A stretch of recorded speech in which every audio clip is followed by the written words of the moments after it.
Hello, dear friends, and welcome back to this next part of the golden age of the samurai. A wonderfully illustrated book that explores the history of Japan's elite warrior culture. And this part brings us up to samurai social structure, something that's been very obvious, very apparent throughout this read-through, this whispered read-through, has been the sheer tumultuous, disruptive upheaval placed upon the samurai class, as wars no longer became a part of their daily reality. But it'll be interesting to read a little bit as well as to how the structures that they lived in, were deconstructed, so we can get a little empathy towards this social landscape. And the samurai social structure and the rise and demise of the feudal system is a story of the warriors' struggle for power that spans the entire length of their history. During that time, samurai clans would clash for domination of the country and establish systems to codify their rule.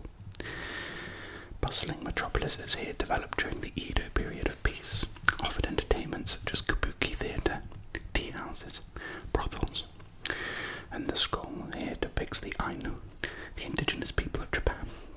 Their descendants, the Emishi, were the barbarians the samurai were first charged with subduing. So early on, they would achieve control over the emperor through the shogunate, a military government originally designed to protect him against barbarians.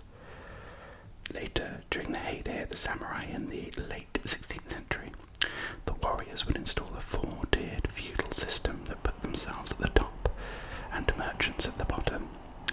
Falling outside of this system were the untouchables, criminals, prostitutes, actors, and the emperor himself, the divine ruler who occupied a pinnacle far above the class boundaries. Here's a long procession of nobles and courtiers marching through Kyoto. Many members of Kyoto's aristocracy were forced out of the capital in the 10th century.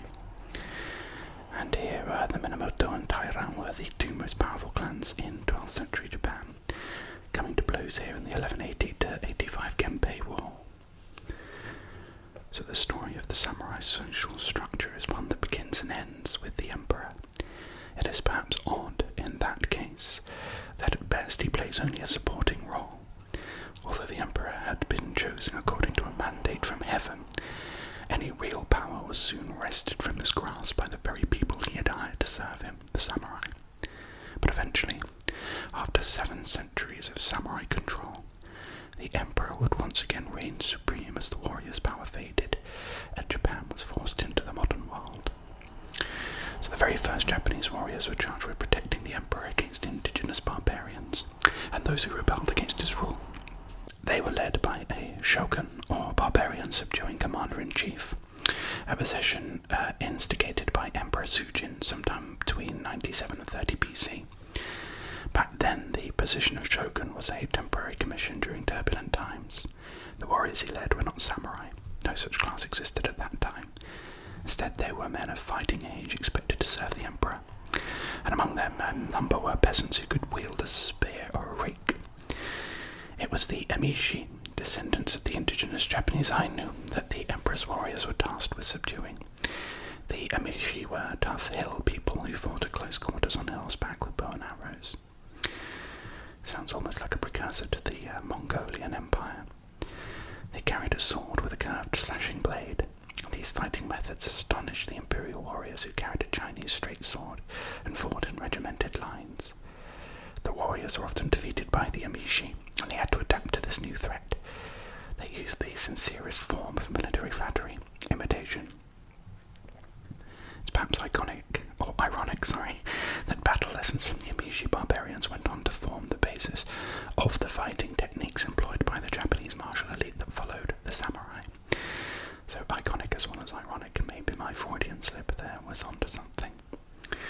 By the 10th century, the warriors protecting the imperial borders often belonged to clans occupying the provinces closest to the hotspots.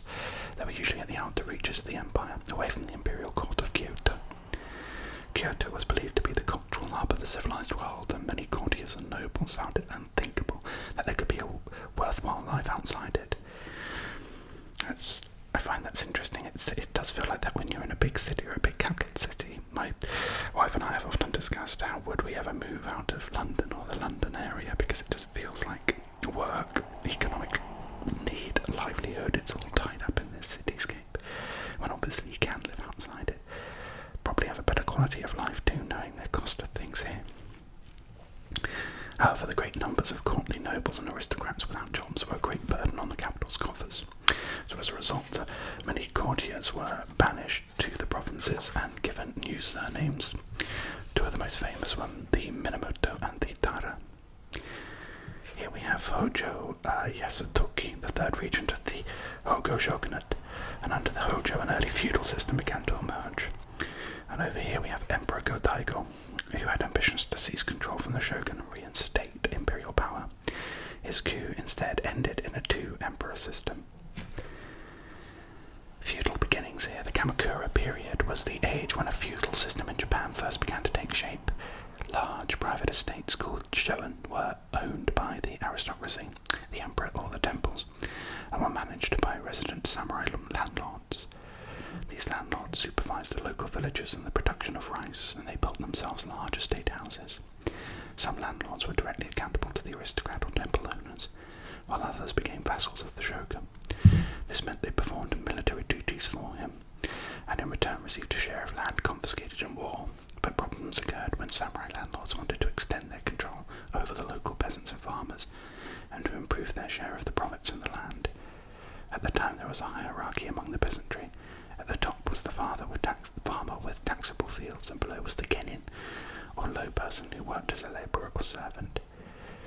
This is interesting how all around the world these feudal beginnings popped up all around. So obviously Central Europe, Western Europe had systems such as this springing up around the same time, I suppose. So these provinces were soon replete with dispossessed nobles and aristocrats who became wealthy landowners and heads of powerful clans. And beneath the landowners were farmers and small landholders who paid them rent and dividends. But over time the relationship became more than financial. Bonds were formed, often through intermarriage, and a quasi-feudal structure was created. At the top was the master landowner, usually of royal lineage. Underneath him was the samurai, or one who serves. As the samurai class grew more powerful, the term Daimyo was used to describe military landowners who exercised territorial control over the clan domains into which the country had been divided. It wouldn't take long for the clans to begin a power struggle that would continue between samurai houses until the late 16th century. In the 12th century, the two clans at the top were the Minamoto and Taira, and their clashes was culminated in the epic 1180-85 Genpei War. The climax of the Genpei War was the sea battle of Danora, when the defeated Taira survivors committed mass seppuku, many of them weighing down their bodies and drowning themselves. What a horrendous way to go. Don't think there's probably much worse ways to go than drowning. After the war, Minamoto Yoritomo was given the post of shogun by the teenage Emperor Go-Toba. This would usher in a new age where Japan was controlled exclusively by the samurai. For the next 750 years, Japan's emperors would only have theoretical authority, and instead were the puppet of the real ruler, the shogun. But Minamoto control would not last. Instead it would be supplanted by the Hojo, the clan responsible for holding off two Mongol invasions in the 13th century. With the aid of a devastating typhoon known afterwards as Kamikaze, or Wind of the Gods, the Hojo's reign would usher in the Kamakura period, named after the clan's capital. After only a century or so, the Hojo star was on the wane, and when it hit its lowest point, the Hojo government suffered an internal coup led by Emperor Go-Daigo, who had ambitions to reinstate imperial power. But once the Hojo were overthrown, Go-Daigo infuriated his supporters among the Ashikaga samurai by deciding not to award them the shogunate. So they marched on Kyoto and took it instead. In the end, the sum total of Go-Daigo's efforts was to replace one shogun with another, keeping the power of the emperor firmly in the pocket of the shogunate. When Go-Daigo fled Kyoto to rule as emperor from the south, the Ashikaga simply installed their own emperor in the capital. The period of the wars between the courts began in In the end, the Ashikaga would be victorious, although their grip on power became as tenuous as that of the emperor above them as the country entered the Sengoku Jidai, or the age of the country at war. During the Sengoku Jidai, Daimyo sought to enlarge their domains by seizing territories from neighbouring Daimyo. But Daimyo's control over his own province was also brought into question by the social mobilization of the peasants, who were starting to resist their landlords. This new movement involved the rise of the genin, or low person, and was called Gekukucho, or the low overcomes the high. Many peasants took action against oppressive landlords, marching out of their rice paddies and forming leagues of commoner warriors called Iki. Some of the Iki went on to form a group called the Ikko-Iki, who overthrew the samurai clan of the Kaga province and ruled in the Daimyo's stead. The Ikko-Iki became a thorn in the side of Oda Nobunaga, another that took advantage of the age of Gekukujo by rising through the ranks to become Daimyo. So after conquering the territory of others, Nobunaga strengthened his control by dividing Oda provinces among his own generals, and then instigated land surveys within the territory to assess the level of taxation and obligation each landowner owed him. As Nobunaga expanded his domains through his policy of conquest and unification, those generals who helped him received landholdings among the confiscated territory. But while these new landowners were free to exploit the land for personal profit, it was made clear to them that they were Nobunaga's vassals, and he would have the final say of the land. Down here is the residence of Oda Nobunaga in Gifu, who ordered a survey of every temple's holdings. No such request had ever been made of the country's religious orders before. But how beautiful is that? Look at the beautiful colours of these trees, the reds, the greens, the yellows, the ambers. Wonderful. This is exactly why I'd like to visit Japan personally. Here, merchants were at the bottom of the four-tier social system, but despite that they were usually wealthier than their samurai betters. So in addition to Nobunaga's own cadastral surveys, he also registered the land of the temples. That was a controversial move that alienated him from the country's most powerful religious orders. No one, not an emperor or shogun, had ever requested a survey of a temple's holdings. The temples that complied had no further problems with the Daimyo, but those that refused were met with force, and by the time of his death, Nobunaga's social policy was following feudal lines, with powerful Daimyo allies at the top, their vassals below, followed by those who worked for them. It was a structure that made a clear division between samurai and everyone else in society, policy that would be consolidated by Toyotomi Hideyoshi. Hideyoshi was the ultimate Gekukujo samurai success story. As we've learned in previous parts, he was born a peasant. He worked as a sandal bearer, made his way through the samurai ranks to become Daimyo. But of course he shut the door behind him, which is typical for power grabbers, isn't it? His metamorphosis was made complete in 1591 when he assumed the title of Taiko, or Chancellor. As a genin, he didn't have the royal lineage to become shogun, and his social policies ensured that no other could rise through the ranks as he had done. At the heart of Hideyoshi's unification of Japan was the separation of warriors and peasants. In effect, this abolished the very concept of Gekukujo. To achieve this goal, Hideyoshi adopted a series of edicts, the first of which made it illegal for anybody except the samurai to carry arms. The intention, spelled out in black and white, was to divide Japan along feudal lines. Samurai warriors would be at the top of the new social order, and their badge of privilege were their swords. Underneath them were the peasants, who until this point had picked up arms whenever necessary to fight on behalf of their domain. The edict was not only a terrible humiliation for the peasants, it also ensured they could not arm themselves to do anything about it. Hideyoshi's next law, commonly known as the Separation Edict, built upon the first by clarifying three orders: samurai, peasants and townsmen, merchants and artisans, and making movement between them illegal. In addition, the edict required the inhabitants of towns and villages to watch one another closely and subject any stranger to rigorous examination. Failure to uphold any of the clauses in the edict resulted in individual collective punishment by force. Here is the edict.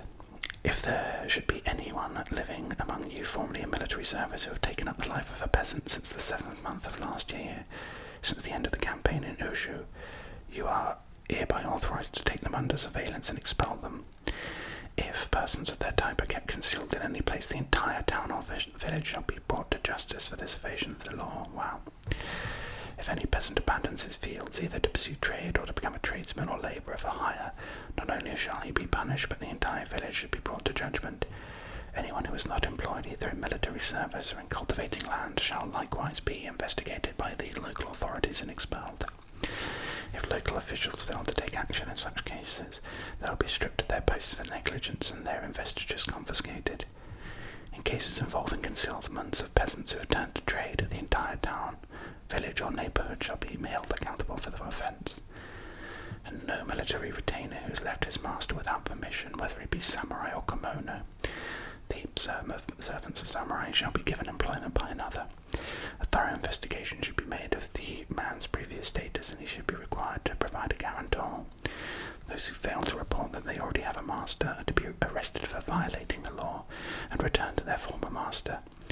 If you violate these laws and permit such a person to go free, 3 heads shall be cut off and dispatched to the previous master in place of that one man's head. If restitution is not made in this manner, there will be no alternative except to hold the new master responsible and bring him to justice without inquiries into the merits of the case. So interesting, isn't it? Some people can feel that living in this day and age, things feel very nannied and monitored, which is true to an extent. There is a huge amount to do to feel truly free. We're observed probably more than we ever have been. But in terms of living under state control, I mean, this is so extreme, isn't it? Sounds like a horrendous time to live. So this edict notably didn't mention the residents of towns, because it was the Taiko's policy to encourage urban expansion, and the merchants and artisans trading within them were of no threat. However, a new law in 1592 made it compulsory for Daimyo to register in each place the military men as military men, the farmers as farmers, the townsmen as townsmen. Movement of these classes between provinces was forbidden, and while peasants were now required to stay in their villages, the townsmen, the merchants and artisans were forbidden from moving to the villages and instead had to live in the towns. The samurai were forced to leave the villages for barrack life in one of the daimyo's castle towns, and in these towns the samurai's distinction as the higher caste of Japanese society was made explicit. In addition to the wearing of swords, Hideyoshi required samurai to don richer robes than the commoners, with kimonos that had silk lining. The location of homes within castle towns, the privilege of eating white rice, and special hairstyles were other examples of the class divisions. Now that the samurai were away from their native villages, they were completely dependent on their daimyo, which was a beneficial arrangement for the daimyo. His warriors were on hand and battle-ready should they be needed, and their villages, which supplied the rice and taxes, didn't have the arms to organise resistance against them, ruling with an iron fist. So under the edict, samurai were entitled to carry swords, wear expensive clothes, and travel by palanquin. This is a palanquin. And below all the rights and privileges were taken away from peasants, and they existed merely to provide rice for the samurai. So between 1583 and 98, Hideyoshi developed a comprehensive land survey of the unified domains of Japan, and the survey was designed to register each province's wealth by assessing the quantity of rice produce in a system called kukudaka. A kuku represented the amount of rice one person would consume in a year, which equaled around 5 bushels. Rice provided an easily understandable taxation method and was a practical form of currency. Large amounts of rice were needed as the staple diet of the samurai now in residence with their respective daimyos. This rice was provided by peasants, now officially in a class below the samurai, as a tax on their land. The amount of tax depended on the number of the fields and the size of the rice output, now all neatly registered as part of Hideyoshi's survey. Rice taxes were high. Even in the event of a natural disaster destroying a peasant's crops, they'd still be required to present 2/3 of their harvest to the daimyo, with only 1/3 for themselves. Peasants had little means of improving their lot, as Hideyoshi's legislation forbade them from neglecting their fields or moving elsewhere. This often placed them in a hopeless situation when a harvest failed. Faced with a choice between starvation or the punishment of death for breaking the rules, many peasants took the risk and absconded. So the result of Hideyoshi's edicts, his land survey, and various other ordinances was a feudal system based on kokudaka assessment. Provincial daimyo submitted to Hideyoshi's regime and his vassals, which replaced the earlier alliance-led relationship they'd enjoyed with Nobunaga. Now Japan had a 4-tiered class system that positioned the samurai firmly at the top.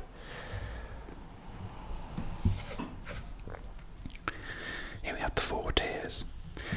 The samurai, making making up around 6% of the population. At the top of the social tree, they were paid a stipend of rice and lived around the Daimyo's castle, which would create castle towns that would thrive to become thriving metropolises. And peasants made up around 80% of the population. They were considered to have an honourable occupation as they produced the rice on which the country depended. But despite this heavy taxation meant they could not always afford to consume any of the rice they produced. Instead, they often survived on millet. Artisans were part of the townsmen mentioned in the ordinances, occupied their own sector of towns and cities and produced goods such as clothes, tools, crockery and samurai swords. And travelling merchants and shopkeepers were the lowest rungs of samurai society because they generated wealth from the labour of others, such as the artisans. Neighbours were encouraged to spy on each other. That's because life in peasant villages became increasingly controlled. Here we have the correct protocol for commoners during a samurai procession to move to the side of the road and bow their heads. When Tokugawa Ieyasu came to power, he reinforced the feudal system created by Oda Nobunaga and Toyotomi. His most pressing problem was to maintain control of the country's daimyo under his central power. He gave landholdings to the daimyo who had been loyal to him at the Battle of Sekigahara and the Siege of Osaka, and made life difficult for those who opposed him. Daimyo were accordingly classed by their relationship to the shogun: Shimpan, which means kinsman; Fudai, hereditary vassals; and Tozama, who were outsiders who the shogun distrusted. All daimyo were bound to the shogun by oath and were forced to adopt his law and bureaucratic systems. And in its simplest terms, Ieyasu ruled by treating his daimyo as though they were servants looking after Tokugawa property on his behalf. In return for his privilege, the daimyo would have to provide military services to the shogun. To maintain control, Ieyasu adopted a tight hierarchical social structure so that everyone would know their place and what was expected of them. The daimyo's vassal-lord relationship with the shogun would be replicated within each daimyo's clan on a smaller scale. At the start of the Tokugawa shogunate, there were around 200 daimyo in Japan. The title daimyo assumed a formal definition under Ieyasu, meaning a landowner with an annual income of 10,000 goku or more. From his goku, the daimyo would then pay his samurais a rice stipend, the amount based on their importance within the social strata. For the time of Ieyasu's reign, samurai of many occupations other than the military made up the samurai caste. For each daimyo, this was a necessary part of running his domain, and the number of samurai working for him each had a different role. A daimyo's top-level samurai, such as its council of elders, had direct access to the daimyo and could accrue enough personal wealth to retain their own samurai vassals.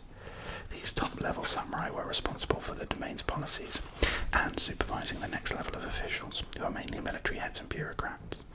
Their roles included administration of the castle town and outlying rural areas, finance, and the collection and allocation of goku, public works, education, religious affairs, and so on.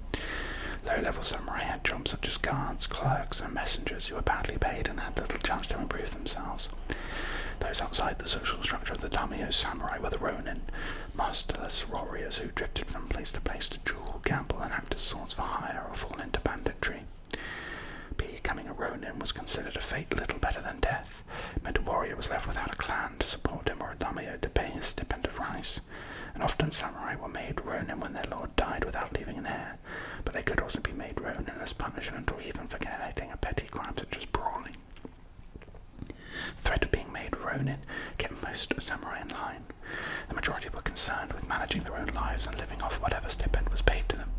For military heads, their stipend was used to pay any warriors in their service, which could include anything from a few retainers to a whole garrison.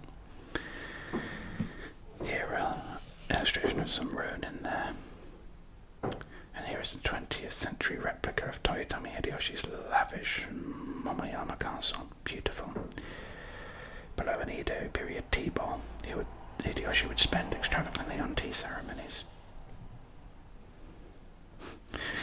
We have Labore et Dolora Magna here, which I believe is the autocomplete of Microsoft Word or something, so that slipped through the net here. Somebody needed to push this book through.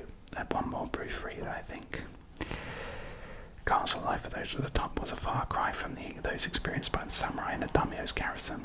The three unifiers, Nobunaga, Hideyoshi, and Ieyasu, built lavish castles that reflected their status and egomania. Massive stone structures, adorned with ramparts and surrounded by moats, served the practical purpose of deterring invaders. The interiors were ostentatiously designed in styles most pleasing to their owner. Hideyoshi's Momoyama castle featured large screen sliding doors, richly painted pictures of animals and landscapes in gold leaf. Hideyoshi also constructed large rooms for tea ceremonies, an event that would span several days. The Daimyo was said to spend fortunes on fine tea bowls and caddies for his ceremonies. Hideyoshi also spent considerable sums as patron to tea master Senno Rikyu, the man responsible for bringing the ceremony to the forefront of Japanese consciousness and turning into a cultural event. As we know, Hideyoshi later changed his mind about Rikyu and ordered him to commit seppuku. Not very fair, is it? Samurai in a daimyo's garrison lived in a range of dwellings in and around the castle. Some shared barracks and others had their own houses for wives and children. At the lower end, a married samurai's home could be living quarters within a large building. At the upper end, it could be a large detached house, depending on the samurai's rank.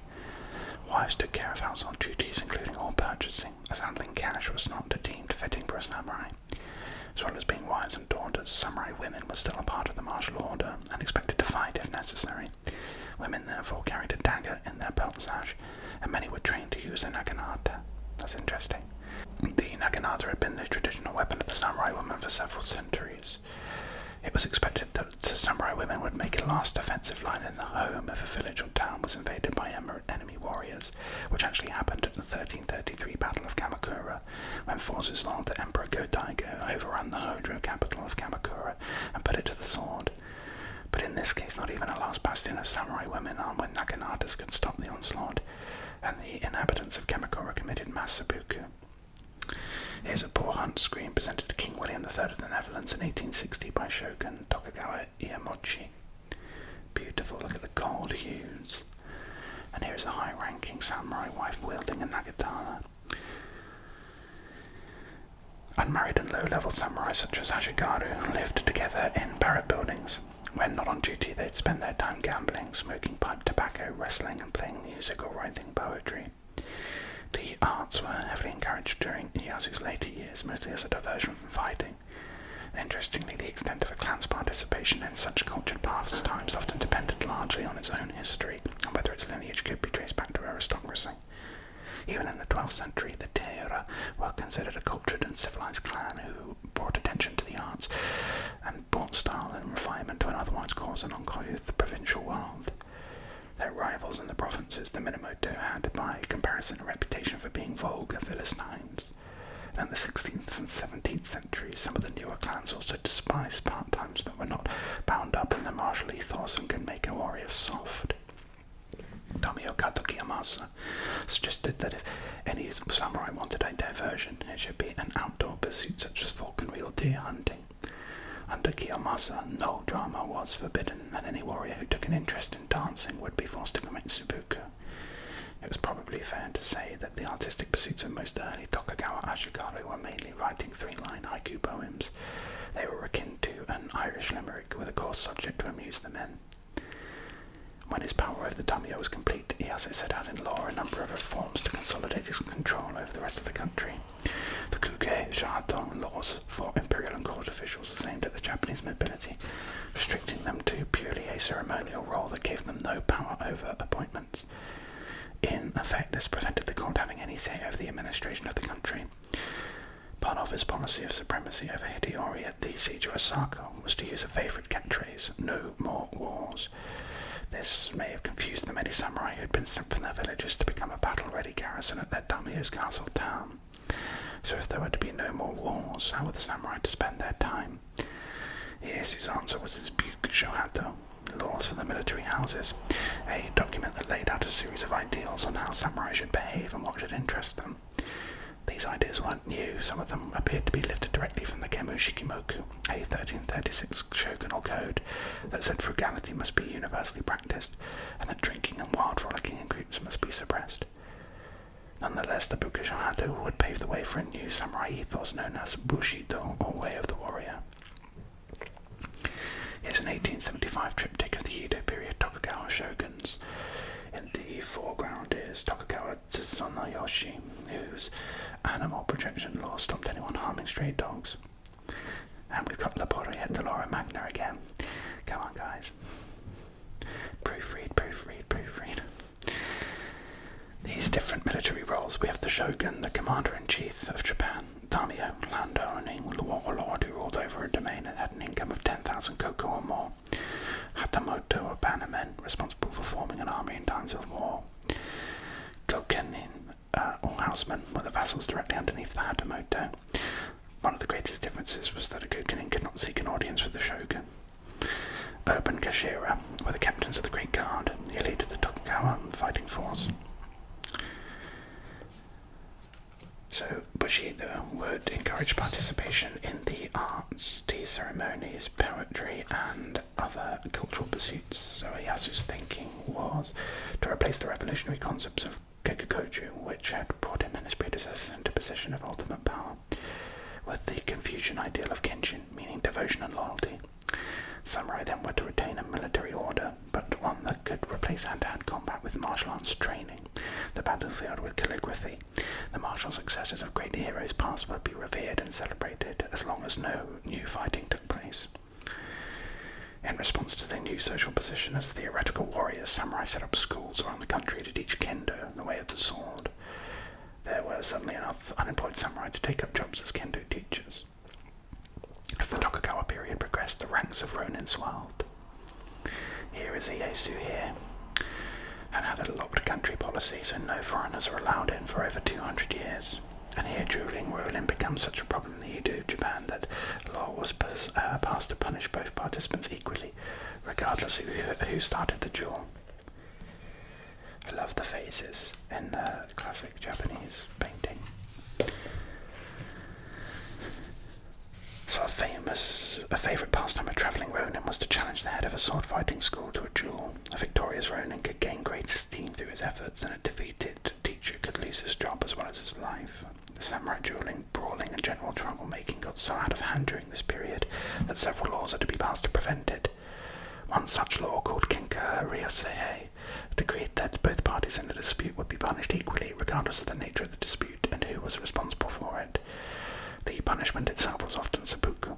A verdict of seppuku would also be meted out to any samurai involved in petty theft, embezzlement, womanizing, insulting a lord, and harbouring Christians. There was no place for Christians in the samurai's new social order. Their position in society had been tenuous since hordes of disaffected followers joined with Toyotomi Hideyori against Tokugawa Ieyasu at the siege of Osaka. Ieyasu's Christian expulsion edict banned Christians, and Ieyasu's heirs Hidedata and Ieyasu persecuted them even further. For Ieyasu, Christian ideals brought to Japan by colonizing European missionaries had done nothing but damage. His attitude was strengthened when a 1637 uprising by Christians, peasants, and ronin of Kyushu's Shimbara Peninsula took 5 months to subdue. Following this uprising, Ieyasu passed legislation to root out any secret Christians by forcing all Japanese to register at Buddhist temples. Those registering were made to trample an image of Christ or the Virgin Mary. Wow. Next, as a measure to counter the perceived threat of foreign influence, Ieyasu issued a series of edicts between 1633 and 39, making it illegal for any foreigner to enter Japan or any Japanese person to leave. All foreigners, even those Japanese with some foreign blood, were immediately expelled. Japan officially became sakoku, a locked country, and from 1640 its doors were closed to outsiders. The social effect of this policy was to lock Japan into its feudal system for more than 200 years. So the main problem for samurai during this time was to stay solvent. As the years passed, the cost of living went up, but samurai rice stipends stayed the same. Many Hatamoto struggled to pay their armed retainers, and the retainers in turn could often not meet their own costs. But what about the peasants' lot? Because a common perception among the samurai class was that peasants were like sesame seeds. The harder you squeezed, the more you could extract. Life for peasants became increasingly bleak, as the Tokugawa shoguns passed more and more laws to restrict and regulate their lives. Detailed land surveys were issued to extract the greatest amount of rice possible. Villages were composed of a group of farmers called the hyakushu, each with a small parcel of land. They were required to form into associations of 5 households called konangami, which is assumed collective responsibility for tax payments and made sure no local laws were broken, kept an eye on one another, like a neighbourhood watch system, I suppose. As well as paying rice taxes, peasants were also taxed on doors, windows, daughters, oh my word, cloth, sake and beans. In addition to tending the fields, peasants were also expected to help maintain roads, bridges and horse stations. Restrictions were placed on what they could wear and eat, where they could live, and sometimes what hours they'd be working. Buying, selling or abandoning their land was strictly prohibited, as was taking up a different occupation. Despite this latter rule, many peasants fled to find work in burgeoning cities such as Edo, or grew crops to sell on the side at markets. So no matter, like I say guys, how bad it feels at this current point in time, it was a lot worse historically. Wow, look at this great illustration here. Kabuki theatre, a great Edo period favourite among city merchants and samurai. The pleasure-seeking urban lifestyle was known as the floating world. So many people, due to the cost of living, had to borrow from moneylenders or pawn possessions. And samurai from lower ranks sometimes sold their swords and instead borrowed weapons from friends when they had to perform military duties. Many took part-time jobs, including umbrella making, teaching and selling bamboo. While the lower samurai ranks suffered day to day, things were not much better at the top for the Daimyo.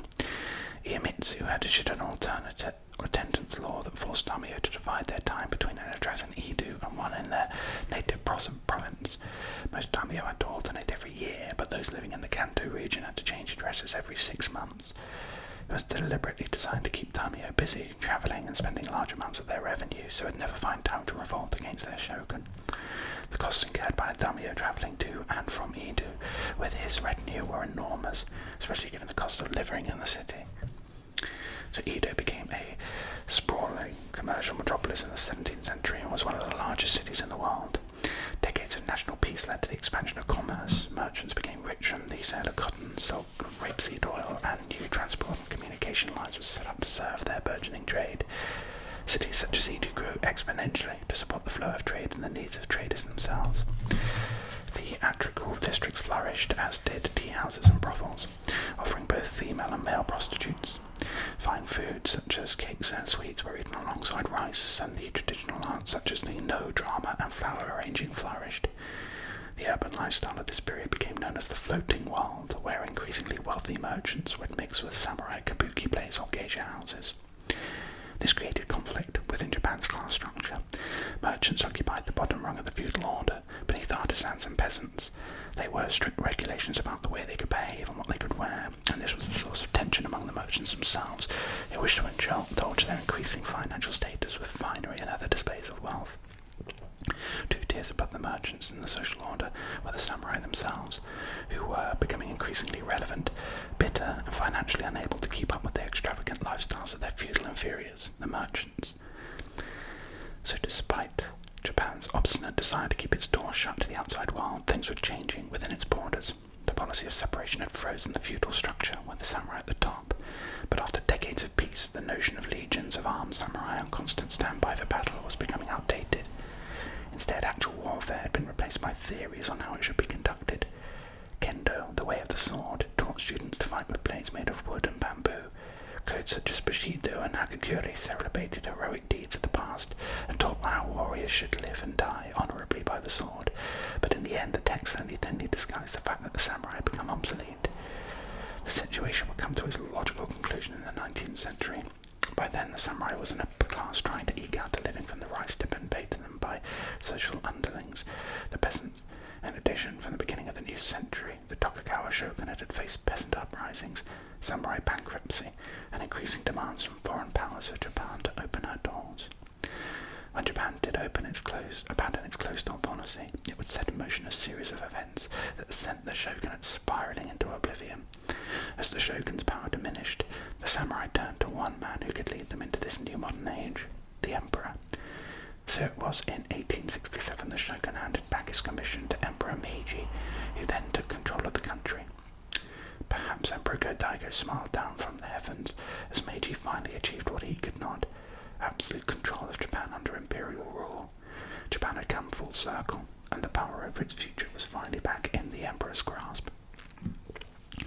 By the mid-19th century, Edo was one of the largest cities in the world, and it was renamed Tokyo in 1868, becoming the imperial capital.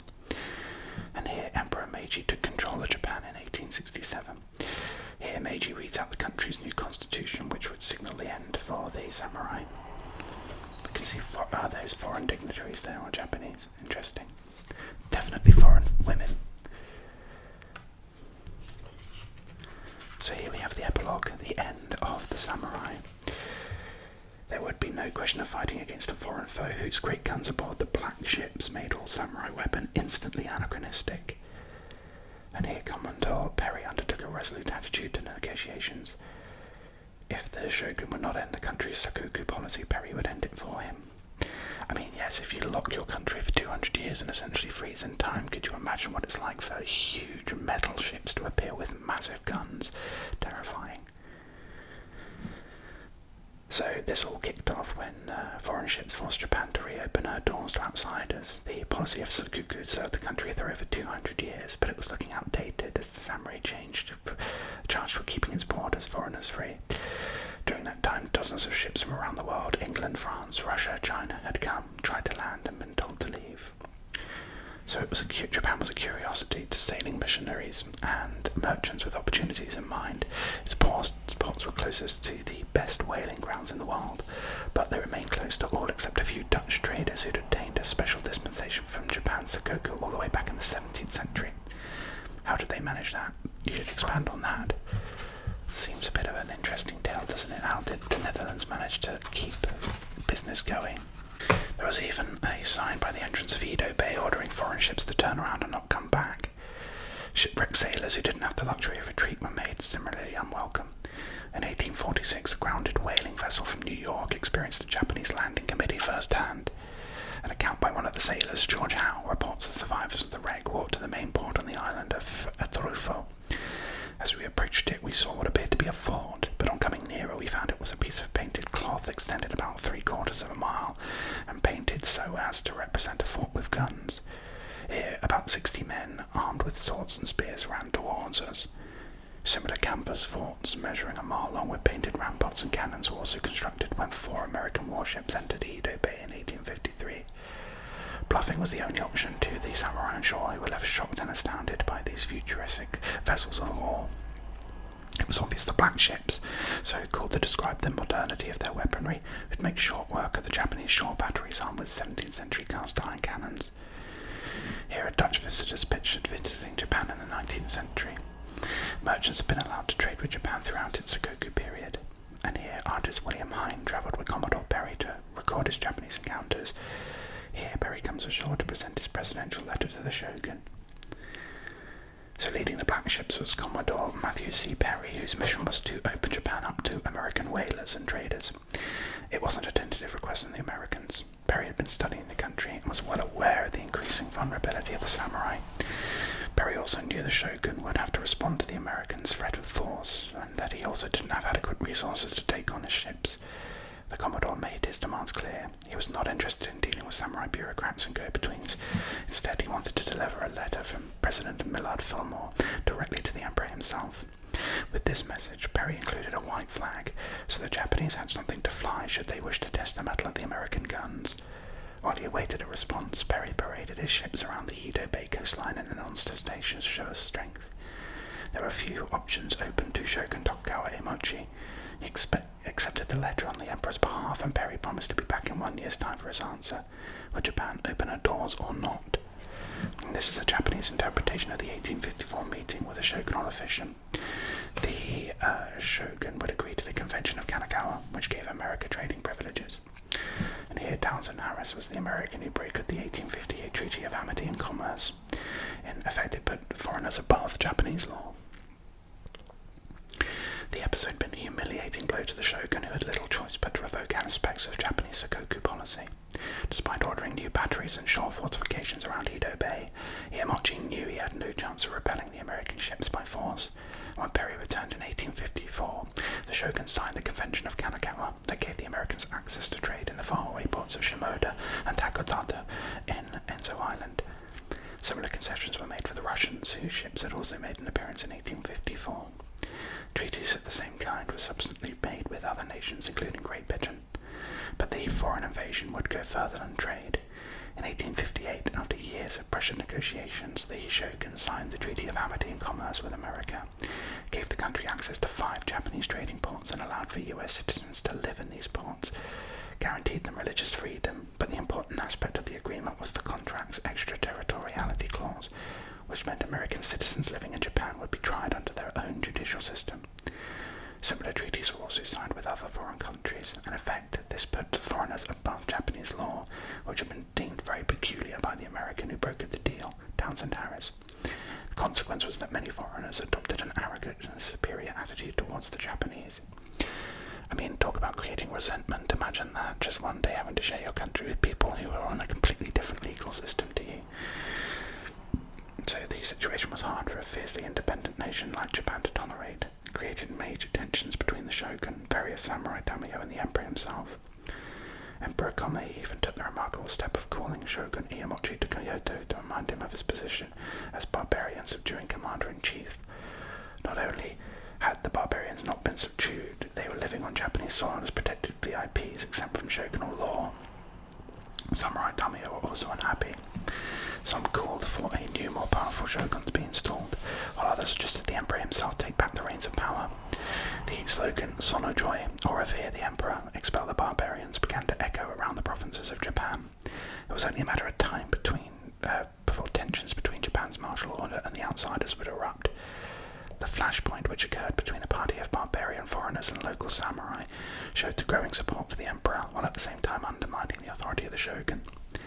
The Namamugi incident took place in 1862 between Shimatsu Hisamitsu, the father of Satsuma Daimyo Shimatsu Tadayoshi, and Charles Lennox Richardson, a British merchant. Richardson was riding through the Satsuma countryside with 3 friends when they came upon Hisamitsu and a large procession of his armed retainers. Most Japanese knew the correct protocol in such a situation was to move off the road and bow their heads until the procession had passed, but Richardson, later described by his own uncle as reckless and stubborn, decided instead to try and ride through the middle. He was heard to have called back to his party, "I've been living in China for 14 years and know how to deal with these people," as he spurred his horse into a gallop. It was an extraordinary, insolent turn that could not stand among the marching samurai. After all, it was still shogunal law that a samurai could strike or even behead any person who didn't show the correct respect. Richardson was surrounded, pulled from his horse, and stabbed in 10 places. His fellow riders managed to flee to safety. Here is an American foreigner, becoming a familiar sight from 1858 onwards. And here is Emperor Komei. In 1863, Emperor Komei took the shogun to task by issuing a decree that all foreigners should be expelled from Japan. The shogun ignored the decree. So it wasn't the first case of trouble between the Japanese and foreigners, but it was the first to become an international incident. Britain demanded reparations for his murder, and the shogun demanded that those that came from the Satsuma Daimyo himself. The Satsuma samurai refused, instead pointing out that they'd been doing what the shogun had not, subduing barbarians on the emperor's behalf. The British responded by sending a flotilla of warships to shell Kagoshima, the capital of Satsuma. In the ensuing conflict, the wooden capital was burned to the ground.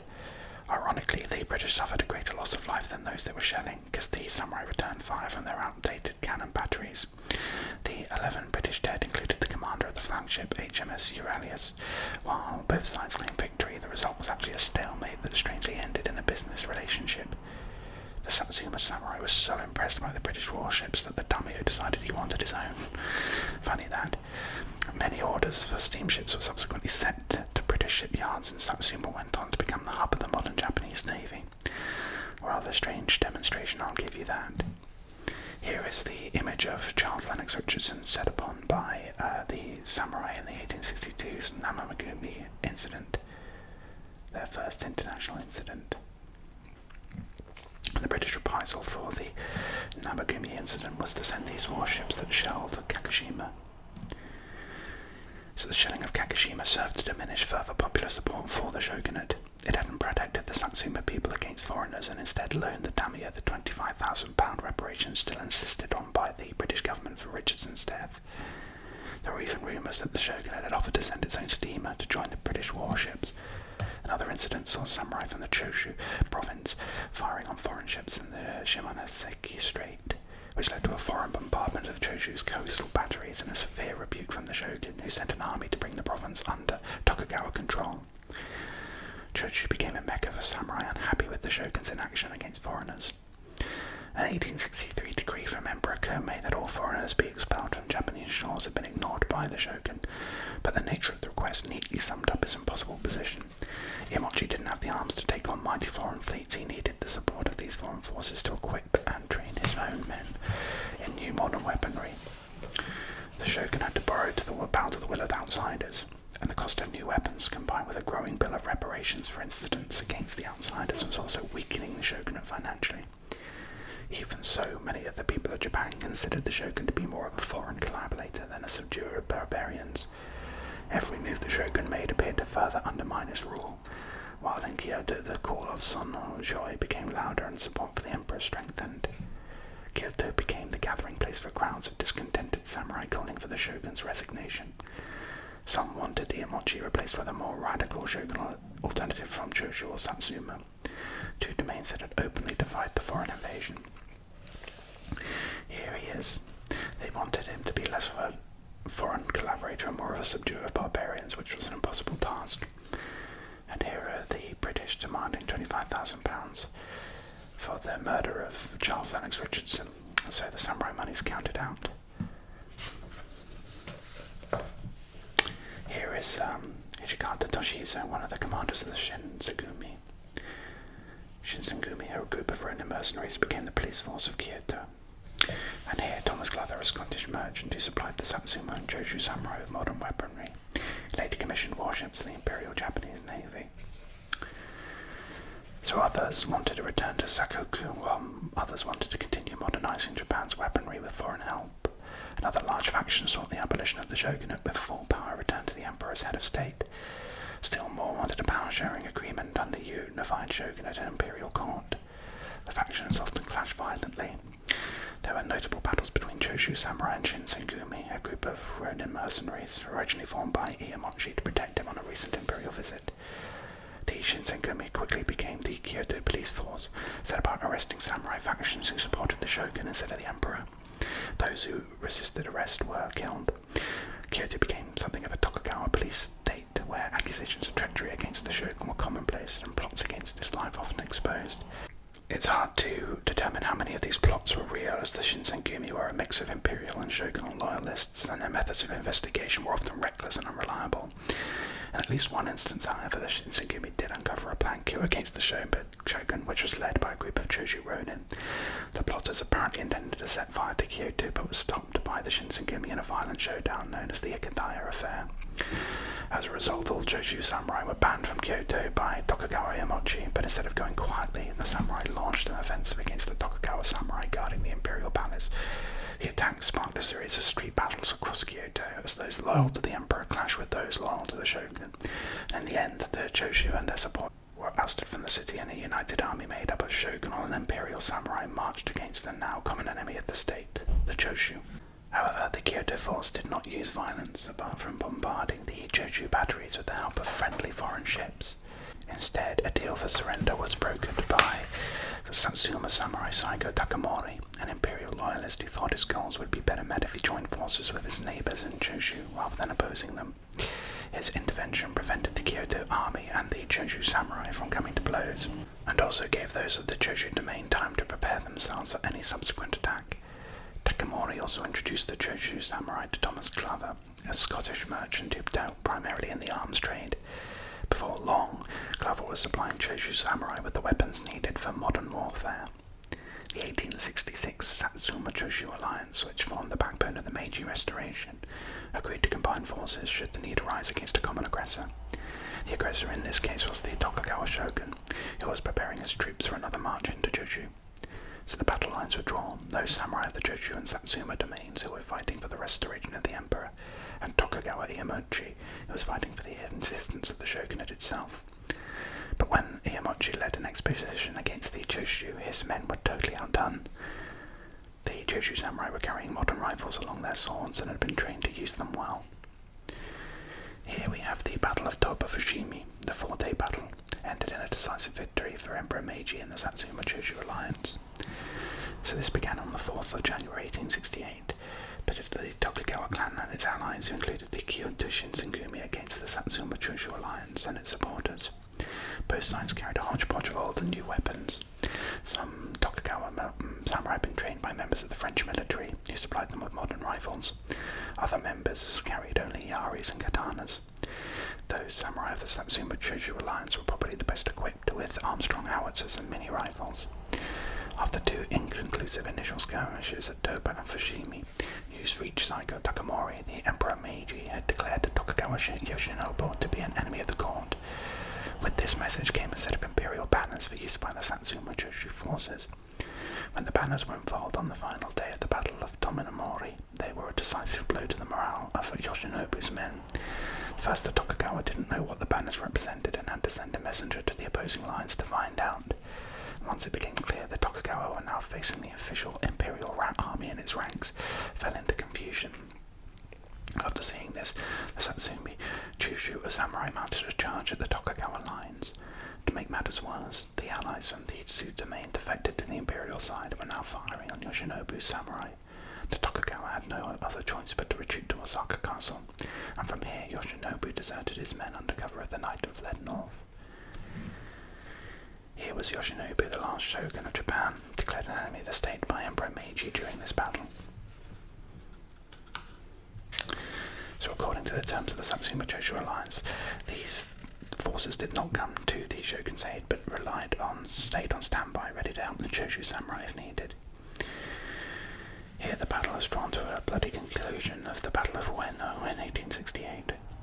The defeat at Choshu was the last straw for Shogun Tokugawa Iemochi, who died a couple of weeks later. Emperor Komei soon followed suit. Iemochi was succeeded by Tokugawa Yoshinobu, the last shogun of Japan. Komei was succeeded by his son Meiji, the emperor who would finally wrest control from the shogunate after 700 years of rule. Yoshinobu's tenure was brief. His appointment had not brought an end to the battles with the shogunate, and Yoshinobu realized the only way to avoid a war with the Satsuma Choshu alliance was to resign. Yoshinobu also believed his retirement would open up a new post in a council of samurai Daimyo that would act as a new national administration. But he had been duped. The samurai of the Satsuma Choshu alliance had no intention of forming a de facto government, and instead continued to support Meiji as the true ruler of Japan. Despite this, Yoshinobu continued to behave as though he was still shogun, commanded large armies, held great political sway in Kyoto. And whilst Meiji and his government seemed to accept the long shadow of Yoshinobu, the samurai from the Satsuma and Choshu domains found his presence intolerable. To end what they saw as the continuing Tokugawa interference with the imperial restoration, Saigo Takamori put pressure on Emperor Meiji to confiscate parts of Yoshinobu's lands. Satsuma Ronin set out to further antagonize Yoshinobu by launching a series of terrorist raids in his capital of Edo. Then on the morning of the 3rd of January 1868, Satsuma samurai led by Takamori seized the imperial gates and had Meiji read out a rescript that set out a new plan for Japan under imperial control. This pushed Yoshinobu into a corner. He ordered a strike against Kyoto to free the emperor from the influence of the Satsuma Choshu alliance. Oddly, the Tokugawa clan was in effect declaring war on the pro-imperial Satsuma Choshu alliance in the emperor's name. The conflict became known as the Boshin War, and the armies clashed first on the outskirts of Kyoto in the Battle of Toba Fushimi. The outcome of this didn't entirely quell those samurai opposing Emperor Meiji, but it did end his return to power militarily. Imperial troops easily overthrew Osaka Castle and then hunted down the remaining rebels as they headed north, and in the end these last Tokugawa samurai entrenched themselves in the fortress of Goryokaku on Zenzo Island, proclaiming themselves the new Republic of Etso. The dream lasted for a little while, but the Republic of Etso was destined to go the same way as the shogunate and the samurai. So as part of the emperor's restoration, he moved into Edo Castle and renamed the city Tokyo. From this new Tokyo Imperial Palace, Meiji formed a government made up of samurai from Satsuma, Choshu, and his court who had supported the restoration. This was the last of the good news for these samurai, as Meiji set about dismantling the feudal system and revoking the privileges of the warrior caste. In 1869, Meiji asked the samurai of Satsuma, Choshu, Toso, and Saga to add their land to the throne. The rest of the Japanese daimyo were soon told to follow. Then in 1871, the 250 feudal domains were abolished and replaced by 72 prefectures and 3 metropolitan districts. This left nearly 2 million samurai without domains to defend, and their ranks were quickly reordered. From 1869, samurai daimyo would be recast as kazuku, or peers, former samurai as shizoku, and everyone else as heimin, or commoners. The kazuku were compensated with European-style titles such as Count, Prince and Duke, although most would have no real power, and none would lead an army of retainers. Instead, a new imperial army was established and the need for samurai warriors made obsolete. The samurai themselves had their rice stipends revoked and replaced by an annual pension, but like the stipends, these pensions were seldom large enough to cover the cost of living. The final blow was the abolition of the samurai's right to bear arms. The samurai's sword, his badge of identity, privilege and honour, was gone. Pictured here is one of Saigo Takamori's many sword-fighting academies, set up after he resigned from Meiji government. 200,000 samurai flocked to join him. And here is a statue of Takamori and his dog at Ueno Park. He was tragically fated to lose. It's a rather interesting depiction of him, isn't it? You often see these individuals dressed to the nines in their armour, but he seems very humble. So Saigo Takamori was one of the leaders who watched in horror as the government he had fought to create dismantled the samurai caste piece by piece. He had helped strip the Tokugawa of its land and defeat former shogun Yoshinobu at the Battle of Toba Fushimi. Now the shogunate had been abolished together, and Japan looked forward to its new place in a world dominated by technology, modern armaments, and before long international conflict. But as the country changed from an inward-looking backwater to global military power, Takamori would make a stand for those warriors recently made redundant. His rebellion against the Meiji government exemplified all the Bushido qualities of a great samurai, and he went down fighting. His final stand represents the last gasp for feudal Japan and the warriors who ruled over it. For this reason, Saigo Takamori is remembered as a beloved national hero and often known as the last samurai. Saigo Takamori was not born into the kind of samurai family that promised a auspicious career. His father belonged to the lower ranks of the Satsuma clan that usually worked as the Daimyo's bodyguard. After his birth in 1828, his upbringing was similarly unremarkable.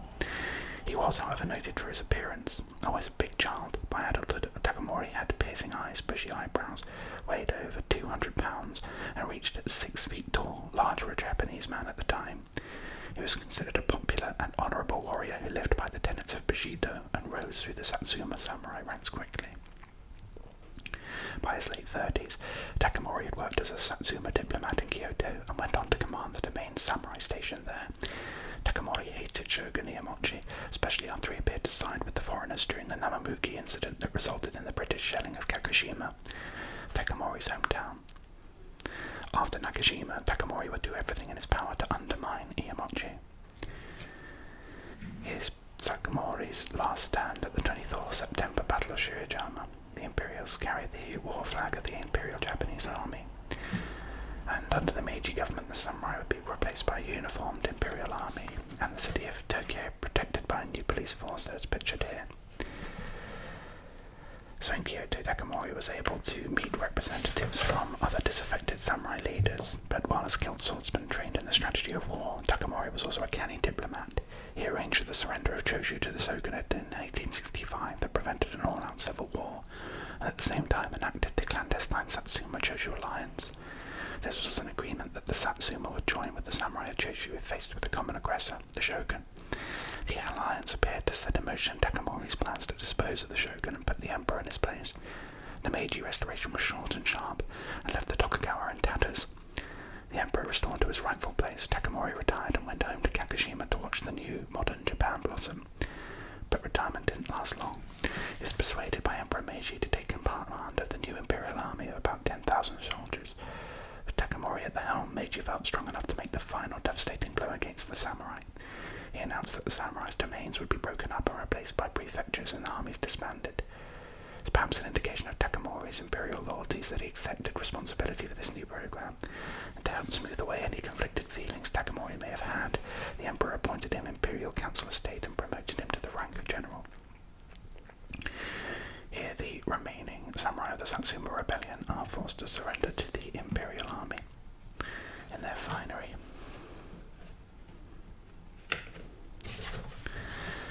Now that there were no samurai armies, a debate arose about conscripting troops to the new imperial army, and as the leading military figure in the country, Takamori was required to respond.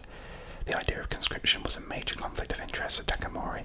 On one hand, he saw the modernization of Japan's military as paramount, led to his campaign against the ineffectual shogunate, and was the reason he had agreed to become a bureaucrat in Meiji's government.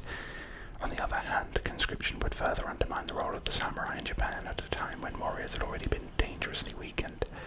In the end, however reluctantly, Takamori advocated conscription for a national army for Japan, but his feelings of loyalty towards the new administration were now changing. Matters came to a head over Korea, which had refused to recognize Japan's new government and had even turned away 3 Meiji delegations from its borders. Takamori felt Korea needed to be taught a lesson. An attack would give his army a chance to try its new weaponry, as well as giving some unemployed samurai something to do. Takamori suggested he visit Korea and bait the government into killing him, thus giving Japan the excuse it needed to attack. His plan was popular for a time, but in the end it made no sense for Meiji to waste finances on an invasion when Japan was still in the early stages of modernizing its own army. When news reached Takamori that his plan to invade Korea had been rejected, he flew into a rage. He immediately resigned from his post, and dozens of his loyal junior officers followed him. He went home to Kagoshima, where he set about creating a number of sword-fighting academies. Thus began his rebellion against the Meiji government that he'd fought so hard to install. He wasn't alone. 20,000 samurai flocked to Kagoshima between 1874 and 77, a matter of grave concern in Tokyo. To head off an insurrection, the Meiji Navy sent several warships to empty Kagoshima's arsenals, but upon hearing the news, the samurai of Kagoshima launched their own preemptive strike by raiding the arsenals and occupying them. These reports reached Takamori while he was on a hunting trip some distance from Kagoshima. It was never clear if Takamori had planned to revolt against Tokyo, but now, like it or not, he was the leader of one. He rushed back to Kagoshima and prepared his men for war. What followed was a 6-month conflict known as the Satsuma Rebellion. On one side was the new national army, 300,000 uniformed soldiers armed with howitzers, Gatling guns, modern rifles, and observation balloons. Opposing them were about 40,000 battle-ready samurai who had been training for 3 years for such a conflict and were ready to fight for the preservation of their class. From the beginning, Takamori's army fought like brave samurai warriors of old, but their army was outnumbered and outgunned by the imperial troops. Takamori suffered a number of disastrous defeats, and the number of his men fell from thousands to just hundreds.